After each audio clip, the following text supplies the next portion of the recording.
Now at 6, sadness and anger after a boy preparing to go back to school is shot and killed in his own home.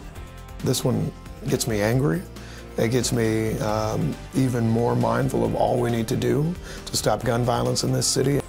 Today, what we discovered about this case and the disturbing trend happening in our city. The shooter who killed 8-year-old Brian Bartlett is still on the run tonight. This is Brian. As police work to find his killer, his family is trying to figure out why he and his mom were targeted in the first place in their home.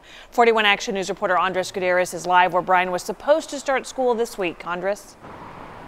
And Krista, some kids don't look forward to the start of the school year, but that was not the case with Brian Bartlett. He loved this place, and this is a place that will not forget him. Today, leaders met with each other to come up with a plan to remember this young man.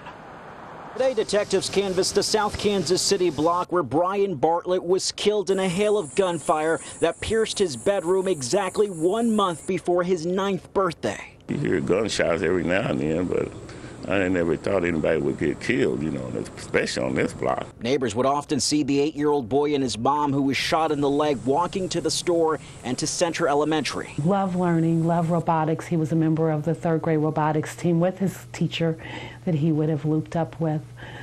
Just a joy to have. Bartlett's aunt told 41 Action News her nephew called her on Saturday, hours before the shooting, to let her know he got a haircut and was ready to start the 4th grade. School leaders are now preparing to deal with grief-stricken classmates. To be as transparent as we can be so that we can help them and support them through that process, that grieving process. For some assistance, the Center School District is partnering up with Solace House, an organization that comforts individuals who've been impacted by death. Kids of this developmental age don't have a lot of experience with death, so them finding out that someone has died as a result of gunfire, they don't know exactly what that means. Whereas when it's someone that's from outside their community, sometimes the kids will feel a little more free to ask and say the things that are on their mind. The district is now seeking ways to honor the young boy who's described as an exceptionally bright student whose life was cut short. We will support one another and we will support our students, and we will be ready on Wednesday to welcome them with open arms.